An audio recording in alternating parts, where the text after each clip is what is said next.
Hello everyone, my name is Shivanshu Gupta and the lecture series of CBSE Python programs class first year. In this lecture series we was discussed 8 programs and उसमें हमने normal program discuss किए, if else के program discuss किए, if elif के program discuss किए, फिर हम लोगों ने नेस्टेड लूप के प्रोग्राम डिस्कस किए. Now this program is based on normal loop. Okay, कि यहाँ पर क्या करना है, अब हमको सीरीज का सम करना है. कि जैसे मान लीजिए ये आपको सीरीज एक गिवन होगी तो इसका कैलकुलेटिव सम क्या आएगा. ठीक है, अच्छा देखो, जैसे ये मान लो सीरीज है, एक क्वेश्चन क्या है कि सीरीज को एज इट इज डिस्प्ले कर दो. भाई इसको अगर एज इट इज डिस्प्ले करना है तो प्रिंट के अंदर इतना लिखकर डबल कोट्स लगा दो, ये चीज एज इट इज डिस्प्ले हो जाएगी. लेकिन ये कह रहे हैं कि इसको इसका सम डिस्प्ले करो. ठीक है, इसका सम कैलकुलेट करके डिस्प्ले करो. क्या कह रहा है, write a program to input, I oblique P मतलब इनपुट, ओ ऑब्लिक पी मतलब output. Write a program to input the value of X and N and display the sum of series. मतलब आप run time में दो value input कराओ, X और N. क्यों? क्योंकि जब एक्स और एन एंटर कराओगे तभी तो पता लगेगा कि सीरीज किस चीज की बनी है. जैसे मान लो हमने x की वैल्यू फॉर एग्जांपल 2 दे दिया, ओके, और n की वैल्यू मैंने क्या दे दी, मैंने n की वैल्यू 5 दे दी. इसका मतलब क्या हुआ, n की x की वैल्यू 2 का मतलब है क्या, जहां जहां x है वहां 2 पुट कर दो, और n का 5 का मतलब क्या है, 5 टर्म, 1 2 3 4 एक टर्म और आएगा. ठीक है, कैसे, ये देखो, मतलब क्या होगा, 1 प्लस 2 का स्क्वायर प्लस 2 की पावर 3 प्लस 2 की पावर 4. कितने टर्म हो गए, 1 2 3 4 5, क्योंकि x की पावर n टर्म्स होते हैं. ये समझ गए, ये आगे टर्म्स इस तरीके से हैं. तो यहां पर x का मतलब क्या है कि यहां पर ये सीरीज x कंटेन करेगा, वो वैल्यू कंटेन करेगा. n का मतलब क्या है, कितने टर्म्स हैं. ठीक है, तो यहां पर 1 से स्टार्ट है, तो यहां 1 प्लस x. अच्छा देखो, ये 1 लिखा है. अब स्टूडेंट्स कंफ्यूज क्या होते हैं, एक्चुअली थोड़ा क्लियर कॉन्सेप्ट क्लियर नहीं कर पाते आप लोग, इसीलिए दिक्कत होती है. 1 लिखा है, आपको लगे सर 1 देखिए यहां पर x के फॉर्म में, तो 1 का मतलब बेटा यहां पर ये है क्या, x की पावर 0, वेरी सिंपल. और x का मतलब x की पावर 1, तो देखो पूरी सीरीज x के फॉर्मेट में है कि नहीं है, मतलब 0 से लेकर n तक जाना है हमें, कोई प्रॉब्लम नहीं ना. ठीक है, अच्छा एक चीज और ध्यान दीजिएगा, अगर हम 0 से कर रहे हैं, ठीक है, तो 1 2 3 4, ठीक है, 5 चाहिए था तो हमने 5 टर्म ऐसे लिख दिए. ठीक है, चलिए वो तो अभी 0 से करेंगे तो कंडीशन का ध्यान रखिएगा, क्योंकि काउंटिंग जो है 1 से शुरू होती है. लेकिन अगर 0 से स्टार्ट करते हो तो अगर 5 चाहिए तो 4 तक ही जाना होगा ना, वैल्यूज के फॉर्म में. जैसे मैं जो बताना चाह रहा हूं वो ये बोल रहा हूं, जैसे मान लीजिए आपका 5 है, मान लीजिए आपको 5 चलाना है. ठीक है, तो अगर 0 से करोगे तो 0 1 2 3 4 ये जाओगे, 5 बार हुआ कि नहीं हुआ. अगर 1 से करोगे तो 1 2 3 4 5 ये जाओगे. मतलब अगर 0 से कभी स्टार्टिंग होती है तो वहां पर 5 क्या होगा, एक्सक्लूडेड होगा. 5 वहां पर नहीं आएगा, क्योंकि 0 से 4 तक जाएगा, तो भी तो 1 2 3 4 5 हुए. और कहीं अगर 1 से स्टार्टिंग होती है तो वहां 5 इंक्लूडेड रहेगा. ठीक है, तो ये चीज देख लेना कि कहीं 0 है, कहीं 1 से स्टार्टिंग है, तो वहां पर 5 उसका वैल्यू का इंक्लूजन और एक्सक्लूजन, ये थोड़ा आपको ध्यान रखना होगा. ठीक है, चलिए इतना कॉम्प्लिकेटेड नहीं करते हैं इस चीजों को, बहुत ही सिंपल है. मैं समझना जरूरी है कि भाई x के फॉर्म में सीरीज दे रखी है, तो ये इनपुट x और n का क्या मतलब है, x और n जो देंगे तो ये वैल्यूज इस सीरीज में पुट होंगी, और सीरीज में ऐसी ही सीरीज बनेगी. उसके लिए हम लोग क्या करेंगे, एक लूप लगा के पैटर्न बनाएंगे, वैसा मतलब ऐसा हम फॉर्मेट बनाएंगे कि जो भी x और n की वैल्यू आएगी वो इसी पैटर्न में पुट होगी. और देन अब देखो, अभी आपको लगा इसको कैसे सम करूं, लेकिन अब तो इसका सम कर लोगे ना. ये 2 की पावर कंप्यूटर सॉल्व करेगा, सबका सम करके जो s में स्टोर करेगा, तो लास्ट में वो s की वैल्यू डिमांड कर रहे हैं कि बताओ s क्या होगा. ओके, आई होप कि क्वेश्चन क्लियर होगा आपको इजीली, कि भाई हमें बताना है आउटपुट में s क्या होगा, इसी s को हमें प्रिंट करना है. तो इनपुट आपको ये मिल गया, लॉजिक के अंदर ये लगाओगे कि इसका कंप्यूटेशन कैसे होगा, और आउटपुट हमारा ये s होगा. ठीक है, तो देखते हैं कि ये सीरीज हमारी कैसे बनेगी. ठीक है, कोई भी सीरीज का क्वेश्चन हो, देखिए जैसे चाहे पैटर्न का क्वेश्चन था, मैंने आपको आई जे के फॉर्मेट में नेस्टेड लूप को उसी कंडीशंस में थोड़ा बताया, जैसे आपके नंबर ऑफ मैक्सिमम से मैक्सिमम क्वेश्चन उससे सॉल्व हो जाए. वो अलग बात है, हमने अभी 3 ही क्वेश्चन डिस्कस किए, बिकॉज जो भी हमारा सीबीएसई बोर्ड के भी क्वेश्चन पेपर में हम जो लेक्चर सीरीज कर रहे हैं तो उसमें हमारे लिमिटेड क्वेश्चंस हैं. अदरवाइज जब कोई ब्रीफ कभी उसमें आगे मैं कंटिन्यू करूंगा तो मैं वैरायटी ऑफ पैटर्न्स डिस्कस करूंगा. वैसे ही क्या है, सीरीज भी हमारी 4 से 5 सीरीज है, उनको डिस्कस करना है हमें. ठीक है, तो देखिए यहां पर ये सीरीज का जब भी क्वेश्चन आएगा आपको क्या करना होगा, सीरीज का क्योंकि सम करना है.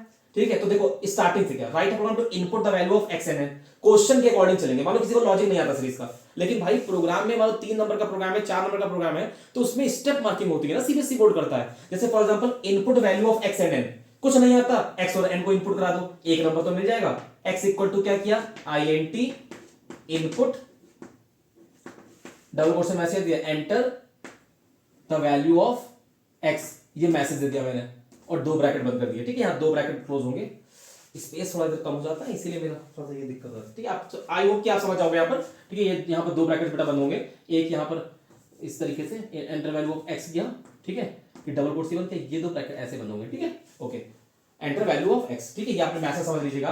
एक्स की वैल्यू होगी, फिर एन इक्वल टू क्या करेंगे, N equal to same indentation में, ठीक है, I N T inside the bracket क्या होगा, इनपुट, इसके अंदर क्या लिखेंगे, एंटर टर्म्स, ठीक है, कितने टर्म्स दे रहे हैं, तो एंटर टर्म्स जो होंगे वो एन में आ जाएंगे हमारे, है ना, तो ये एंटर टर्म्स हमने कर दिए, ठीक है। ये एक्स में हो गया, क्या एक्स वैल्यू होगी, और एन में क्या है, कितने टर्म्स हैं, एक्स और एन हमारा आ गया, ठीक है। अब क्या करें, क्योंकि सीरीज में सम करना है, तो एसयूएम सम नाम का एक वेरिएबल है, उसमें हमने जीरो इनिशियलाइज कर दिया। जीरो का मतलब क्या है कि अभी स्टार्टिंग में सम क्या है, जीरो है। अब इसमें रन टाइम में हम वैल्यू डाल करके सम करेंगे, ठीक है, ठीक है, यहां तक क्लियर है। अब क्या कह रहा है, देखो जीरो से लेकर एन तक चलना है हमें, ध्यान दीजिएगा। तो क्या कह रहा है, फॉर लूप लगाएंगे, देखो, क्योंकि देखो x की पावर 1 है, अगर केवल x की पावर 1 करना हो तो क्या लिखता मैं, x एस्ट्रिक एस्ट्रिक 1, बताइए। अगले टर्म में x की पावर 2 है तो क्या लिखता है, x एस्ट्रिक एस्ट्रिक 2। लेकिन प्रॉब्लम ये है कि x की पावर 1, x की पावर 2, ये एस्ट्रिक एस्ट्रिक 1 एस्ट्रिक 2, ये भैया कितनी बार मैं लिखता रहूं। कोई कह रहा है मुझे 99 टर्म्स चाहिए, तो मैं 99 में चेंजेस कैसे करूंगा, इसीलिए यहां पर क्या करते हैं, हमें एक जनरल टर्म बनाना पड़ेगा, क्या कि जैसे x की power x asterisk asterisk i कर दें, और i की वैल्यू हम रन टाइम में बदल बदल के दे दें, तो इससे क्या होगा, इससे आपको जितनी i की वैल्यू दोगे उतने टर्म्स आपको मिल जाएंगे।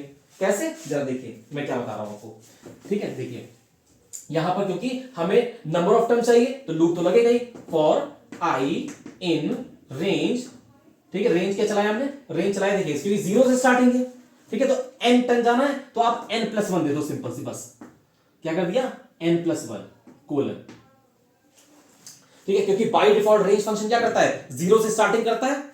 अब और जो यहां पर आप वैल्यू देते हो उससे कम तक चलता है, ध्यान दीजिएगा, आप जो वैल्यू दोगे उससे कम तक चलेगा, और जीरो से स्टार्टिंग होती है। जैसे फॉर एग्जांपल किसी को मान लो क्या चाहिए, 5 टर्म्स चाहिए, ठीक है, किसी को मान लीजिए 5 टर्म चाहिए, सॉरी यहां तो 5 टर्म चाहिए, तो आप कोई नहीं, आप ऐसे लिख लो, ये सॉरी एन ही जाएगा, सॉरी मैं इसको बेकार यहां क्लियर समझा रहा हूं, यहां एन जाएगा केवल। ओके, जैसे फॉर एग्जांपल किसी को 5 टर्म चाहिए, 1 2 3 4, मतलब 4 टर्म चाहिए, 1 2 3 4 आपके सामने लिखे टर्म चाहिए, तो अगर कोई एन की वैल्यू मान लो रन टाइम में 4 देता है, तो 4 का मतलब क्या है, रेंज के अंदर 4 का मतलब क्या हुआ, आपको मैंने क्या कहा था, पहले आपको अगर इस प्रोग्राम को समझना है तो पहले आपको थोड़ा सेपरेटली ये लूप समझना होगा, कि अगर फॉर आई इन रेंज 4 लिखा है और इसके अंदर मैं कह रहा हूं प्रिंट आई, तो what is the value of this I, अगर ये आपको क्लियर होगा तभी आप इन क्वेश्चंस को अच्छे समझ पाओगे, otherwise this questions only for your filling your help you for creating a project file or preparing the notes and something इस तरीके से, ठीक है। ये क्वेश्चंस आपको एक नॉलेज नहीं दे पाएंगे कि आपको और भी क्वेश्चंस आप करने में आपको आसानी हो जाए। ये क्वेश्चन आपकी प्रोजेक्ट फाइल बनवा देंगे, आपका है ना, आपका असाइनमेंट कंप्लीट करवा देंगे, तो क्योंकि डायरेक्ट आपको क्वेश्चन मिल रहा है, सोल्यूशन मिल रहा है, सीबीएसई बोर्ड के प्रोग्राम है, स्कूल में पेपर में फाइल में जब बनाना होता है आप आराम से कॉपी कर लोगे, नो इशू, आप ही के लिए बना रहा हूं, आप कॉपी कर लो। लेकिन अच्छा मुझे और ज्यादा तब लगेगा जब आप क्या करोगे, इन क्वेश्चंस को थोड़ा और समझ लोगे। तो कैसे समझने में आपको मदद मिले, उसके लिए मैं आपको बेसिक यहाँ टिप्स दे रहा हूं कि आपको क्या करना चाहिए। आपको for I in range N लिखा, मान लो एन की वैल्यू मान लो 4 लिखी, तो फॉर आई इन रेंज मान लो 4 लिखा मैंने, अब प्रिंट आई कर दिया। अब देखो इस आई की क्या वैल्यू मिल रही है, तो जब रेंज के अंदर मैं 4 दूंगा और प्रिंट आई करूंगा, तो आपको पता है रेंज के अंदर अगर आप केवल एक वैल्यू देते हो तो वो वैल्यू क्या होती है, 0 से लेकर उससे कम तक चलेगी, 0 1 2 3 ये चलेगी, बताइए। तो देखिए 4 वैल्यू चल गया आपका, ठीक है। तो अगर रेंज के अंदर इनिशियल स्टेप नहीं देते हो, मतलब आपने पहली वैल्यू नहीं दी, तो बाय डिफॉल्ट वो 0 से चलता है। तभी देखिए एक पैटर्न मैंने किया था, इसमें डायरेक्ट मैंने वैल्यू दी थी, तो 0 से आपका एक कम तक लूप चल रहा था हमारा। लेकिन जब हमें वैल्यू 1 से चाहिए होती है तो 1 कॉमा हमें यहां पर 4 देना होता, सॉरी 1,5 देना होता, तभी मैं ऊपर n+1 लिख रहा था। देखो रेंज 4 दोगे तो 0 से चल जाएगा। अगर यहीं पर मैं ये करता क्या, रेंज ब्रैकेट में 1,5 तो क्या होता, 1 2 3 4। तो ये कहने का मतलब है जब आपको 0 से वैल्यू चाहिए होती है तो सिंगल वैल्यू केवल डाल दो, बाय डिफॉल्ट वो अपने आप 0 से लेके वहां तक पहुंच जाएगी। लेकिन अगर आपको 1 से चाहिए होती है तो 1,5 मतलब यहां पर, क्योंकि जो भी एंड वैल्यू होती है उससे कम तक लूप चलता है, तो 1,5 दोगे तो 1 2 3 4 लूप चलेगा। अगर 4 दोगे इसके अंदर 0 से 3 तक लूप चलेगा। तो ये डिफरेंशिएशन है, मुझे इतना एक्सप्लेन ना करना पड़ेगा, अगर आप इसको अपने आप से क्लियरली समझ जाओ ये फंक्शंस क्या वर्क करते हैं, और मेरे वीडियोस भी थोड़े छोटे हो जाए। लेकिन क्योंकि मुझे पता है आप लोगों को ये फंक्शन क्लियर नहीं होगा जो भी इन वीडियोस को देख रहे होंगे, तो that's why I am explaining those functions here. Okay, for I in range n दे दिया हमने, इससे क्या होगा, एन की जो वैल्यूज होगी उससे कम तक लूप चल जाएगा, ठीक है। अब अंदर आ गए, अब ये सम होगा कैसे सीरीज का, देखो लूप के अंदर आ गए, sum is equal to sum plus, sum equal to sum plus, देखो हमें क्या करना है, सम करना है इन टर्म्स का, एक के ऊपर एक, पहले इसमें ये जोड़ देना है, फिर इन दोनों में ये जोड़ देना है, फिर इन तीनों में ये जोड़ देना है, ऐसा सम होता है। तो sum equal to sum plus X की पावर 0 फिर एक्स की पावर 1 कैसे बनेगी, एक्स की पावर, और पावर के लिए क्या लगता है एस्ट्रिक एस्ट्रिक, ठीक है, ये आपका पावर के लिए एक्सपोनेंशियल ऑपरेटर लगेगा, एस्ट्रिक एस्ट्रिक क्या आई, ये देखिए ये मेरा जनरल टर्म बन गया कि sum equal to sum plus किसका सम हो रहा है, X asterisk asterisk I. Why, the reason is I की वैल्यू, जैसे एन की वैल्यू मान लीजिए आपने 4 दे दी, 1 2 3 4 टर्म चाहिए, तो एन की वैल्यू मान लो 4 दिया आपने, ध्यान दीजिएगा मैं ड्राई रन बता रहा हूं कैसे रन करेगा। एन की वैल्यू मान लो 4 दी मैंने, तो एन की वैल्यू 4 है, ठीक। तो आई इन रेंज 4 का मतलब क्या हुआ, 0 से लेकर 3 तक लूप चलेगा, ठीक है। तो पहली बार जब आई की वैल्यू 0 होगी, तो यहां पर आई में 0 होगा, तो क्या बनेगा एक्स की पावर 0, तो देखो पहला टर्म आपको मिल जाएगा, और वो क्या होगा सम में जुड़ जाएगा, ठीक। अब x की पावर 0 क्या होगा, सम में आ चुका होगा, ठीक, प्लस अगली बार जब लूप बढ़ेगा आगे तो i की वैल्यू क्या होगी 1, जब i की वैल्यू 1 होगी तो x की पावर क्या बनेगा 1, तो अगला टर्म देखो आ गया, तो सम में आ चुका है x की पावर 0, अब यहां पर आ गया x की पावर 1, तो अब क्या हुआ, ये चीज सम में आ चुकी है, समझ गए। अब सम में क्या होगा, सम में आपका ये चीज आ चुकी है। अब i की वैल्यू आगे बढ़ेगी तो i की वैल्यू 2 होगी, तो x 2 आ जाएगा, मतलब ये क्या प्लस x की पावर 2, तो अब ये पूरा सम में आ चुका होगा, समझ गए। इस तरीके से x की वैल्यू रखते जाओगे, n की वैल्यू रखते जाओगे, तो आपको जितने टर्म चाहोगे उतने सीरीज के टर्म्स आपको सम के फॉर्म में मिल जाएंगे। यहां पर क्वेश्चन ऐसे बन रहा है सम और x और n के फॉर्म में, लेकिन रन टाइम में तो आप x और n की वैल्यू जो एंटर करोगे उसके अकॉर्डिंग आपको एक सम मिलेगा। आउटपुट में आपको ये नहीं मिलेगा, आपको आउटपुट में एक वैल्यू मिलेगी, लाइक आपको लाइक मान लीजिए 23.5 मिला, 17.2 मिला, डिपेंड करता है कि x और n में आपने क्या रखा होगा, ठीक है। उतना का पूरा सम कैलकुलेट करके एक सिंगल वैल्यू आपको मिलेगी इसके आउटपुट में, ठीक है। ये हो गया लूप हमारा। अब लूप से बाहर आ जाओ, तो लूप का इंडेंटेशन ये था, यहां प्रिंट स्टेटमेंट यूज करूंगा मैं, और क्या लूंगा, मैसेज दूंगा क्या, sum of series is double quotes फिर कॉमा, क्या करेंगे, सम वेरिएबल को डिस्प्ले कर देंगे, ठीक है। तो ये आपका क्वेश्चन हो गया, ये आपका इनपुट हो गया, ये आपका सम वेरिएबल में 0 ले लिया बाय डिफॉल्ट, ठीक है। और देन हमने लूप का कॉन्सेप्ट यूज करके क्या किया, n तक लूप चलाया, और सम वेरिएबल में x की पावर i का जनरल फॉर्मेट बना के उसमें i रखते जाएंगे, x की वैल्यू रखते जाएंगे, और हमें सीरीज के टर्म्स मिलते जाएंगे, जो हमारा सम वेरिएबल में जुड़ता जाएगा, और लूप के बाहर आके जो भी सम वैल्यू आई होगी उसको लास्ट में हमने डिस्प्ले कर दिया होगा। तो इस तरीके से इस सीरीज में जब x और n दोगे तो आपको इसी सीरीज के पैटर्न में जो x और n के वैल्यू के सम जो कैलकुलेट होकर आएगा वो आपको एक सिंगल वैल्यू डिस्प्ले हो जाएगी। आई होप कि क्वेश्चन आपको समझ में आ रहा होगा, और इसी तरीके से हम आगे नेक्स्ट क्वेश्चन भी कंटिन्यू करेंगे। Thank you so much, take care.